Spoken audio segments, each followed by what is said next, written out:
بسم اللہ الرحمن الرحیم۔ موجودہ علمی دور میں یہ سوال بڑی اہمیت اختیار کر گیا ہے کہ آدمی کیا ہے اور اس کی صلاحیتوں کی حد کہاں تک ہے۔ تخلیقی فارمولوں کا علم بتاتا ہے کہ آدم ذات کے ہزاروں روپ ہیں۔ بظاہر وہ خاک کا پتلا ہے، میکانیکی حرکات پر مبنی، گوشت پوست، خون اور ہڈیوں کا ایک پیکر ہے۔ اس کے اندر ایک پوری کیمیائی دنیا آباد ہے۔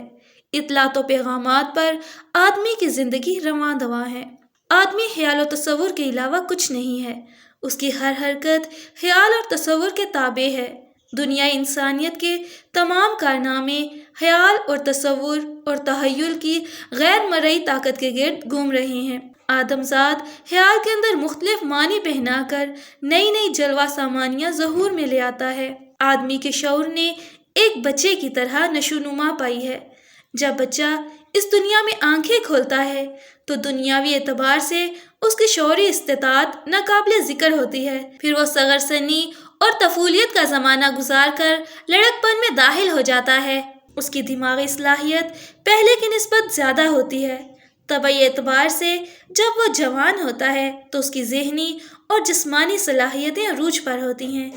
اسی طرح نوع آدم کا شعور بھی آہستہ آہستہ ترقی کر کے موجودہ دنیا تک پہنچا ہے۔ دنیا میں جتنی بھی ترقی ہو چکی ہے، اس کے پیش نظر یہ نہیں کہا جا سکتا کہ یہ دور علم و فن اور تسخیر کائنات کے شباب کا دور ہے۔ انسانی ذہن میں ایک لامتناہی وسعت ہے جو ہر لمحہ اسے آگے بڑھنے پر مجبور کر رہی ہے۔ تخلیق و تسخیر کا ایک عظیم الشان ذخیرہ ابھی مخفی ہے۔ صلاحیتوں کا ایک حصہ منصۂ شہود پر آ چکا ہے، لیکن انسانی انا کی ان گنت صلاحیتیں اور صفات ایسی ہیں جو بھی مظہر خفی سے مظہر جلی میں آنے کے لیے بے قرار ہیں۔ تمام تجربات، مشاہدات اور محسوسات کا محض ذہن ہے۔ جتنی ایجادات انسان سے صادر ہوتی ہیں ان کو بھی ذہن کی کار فرمائی سے الگ نہیں کیا جا سکتا۔ جب انسان غور و فکر کرتا ہے تو ذہن میں وسعت پیدا ہوتی ہے اور کسی کلیے یا کسی نئے علم کا انکشاف ہو جاتا ہے۔ انسانی ذہن ہزاروں سال پہلے بھی ایک معمہ تھا اور آج کے سائنسی دور میں بھی ایک معمہ ہے۔ آج ہمارے پاس پہلے سے کہیں زیادہ علمی اور تجرباتی ذرائع موجود ہیں جن کی مدد سے نئی نئی وضاحتیں دانشوروں کے سامنے آ رہی ہیں۔ ایک پرت کی ادھیڑ بند کی جاتی ہے تو دوسرا پرت سامنے آ جاتا ہے۔ دوسرے پرت کو اچھی طرح نہیں دیکھ پاتے کہ ایک نیا زون کھل جاتا ہے۔ سائنسدانوں اور علم انفس کے ماہرین کا اندازہ ہے کہ انسان ابھی تک اپنی صلاحیتوں کا 5 سے 10% بھی استعمال کرنے پر قادر نہیں ہو سکا۔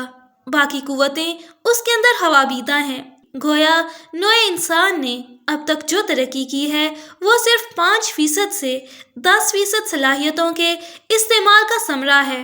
ان معروضات سے یہ بات واضح ہو جاتی ہے کہ موجودہ دور کی علمی کامیابیاں، جن میں علم طب، علم حیوانات و نباتات، جینیات، طبیعیات، کیمیا، برقیات، تعمیرات، سائیکالوجی، پیرا سائیکالوجی اور دیگر علوم و فنون شامل ہیں، یہ سب انسانی صلاحیتوں کے عکس ہیں۔ لیکن جب ہم ان علمی و فنی کامیابیوں کو دیکھتے ہیں تو یہ بات ہمارے ذہن میں بہت کام آتی ہے کہ یہ ہماری ذہنی قوتوں کے مظاہر ہیں جو قدرت نے ہمارے اندر محفوظ کر رکھی ہیں۔ نفس و دماغ سے متعلق روز افزوں انکشافات سے یہ بات واضح ہو رہی ہے کہ انسان کا وجود 2 حصوں میں منقسم ہے۔ ایک حصہ اس کی خارجی دنیا ہے اور دوسرا حصہ اس کے داخل میں واقع ہونے والی تحریکات ہیں۔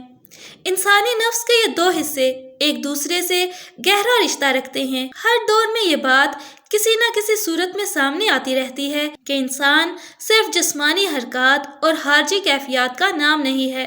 انسان کے اندر ایک دائرہ مادی تحریکات سے آزاد ہے اور اسی دائرے سے تمام خیالات و افکار مادی دائرے کو ملتے ہیں۔ یہ دائرہ اصل انسان ہے اور اسے عرف عام میں روح کہا گیا ہے۔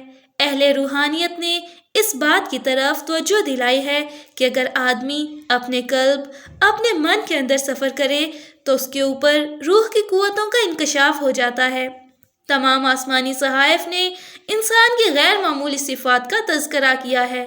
کتب سماوی کے مطابق انسان بظاہر گوشت پوست سے مرکب ہے، لیکن اس کے اندر ایسی انرجی یا ایسا جوہر کام کر رہا ہے جو خالق کی صفات کا عکس ہے۔ اس جوہر کو روح کا نام دیا گیا ہے اور اسی روح کے ذریعے انسان کو کائناتی علوم حاصل ہیں۔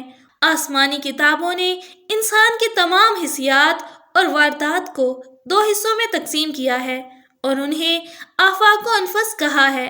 آفاق ان مادی مظاہرات کا نام ہے جو خارج میں نظر آتے ہیں، جبکہ انفس ان حد و حال کا مجموعہ ہے جو کائنات کی داخلی زندگی ہے۔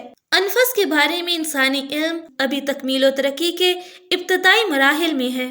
چند 100 سال پہلے علوم طبعی کے انکشافات و تجربات سحر و طلسم کی حیثیت رکھتے تھے اور ان پر بے یقینی اور پراسراریت کے پردے پڑے ہوئے تھے، لیکن آج ہم ان علوم سے حقیقت ثابتہ کی طرح روشناس ہیں۔ فی زمانہ یہی حال روح یا انفس کے علوم و حقائق کا ہے۔ انسان کے اندر 5 حواس بصارت، سماعت، گفتار، شامہ اور لمس کام کرتے ہیں۔ ان میں سے ہر حس کی ایک تعریف اور ایک دائرہ عمل ہے۔ کوئی حس ایک حد سے باہر عمل نہیں کر سکتی۔ مثلاً ہم آنکھوں سے چند میل زیادہ دور نہیں دیکھ سکتے، کانوں سے ایک خاص طول موج سے کم یا زیادہ کی آوازیں نہیں سن سکتے، کسی چیز کے قریب جائے بغیر اسے چھو نہیں سکتے۔ انسان کے یہ 5 حواس مادی روح میں محدود ہیں لیکن روحانی دائرے میں لامحدود ہیں۔ حواس کا روحانی دائرہ عام طور پر مخفی رہتا ہے۔ اس دائرے میں بصارت فاصلے کی پابندی سے آزاد ہو جاتی ہے۔ کان ہر طول موج کی آوازیں سن سکتے ہیں۔ قوت بیان الفاظ کی محتاج نہیں رہتی۔ انسان گفتگو کیے بغیر کسی کے خیالات جان سکتا ہے اور اپنے خیالات اس تک پہنچا سکتا ہے۔ انسانی صلاحیتوں کا اصل رخ اس وقت حرکت میں آتا ہے جب روحانی حواس متحرک ہو جاتے ہیں۔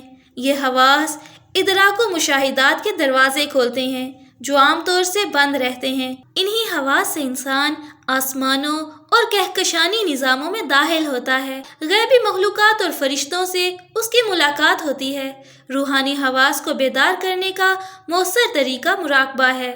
مراقبہ ایک مشق ہے، ایک طرز فکر ہے اور ایک ایسی ذہنی کیفیت کا نام ہے جو خوابیدہ حواس کو بیدار اور متحرک کر دیتی ہے۔ مراقبے کے ذریعے ان قوتوں کو تسخیر کیا جاتا ہے جو مادی حواس سے ماورا ہیں۔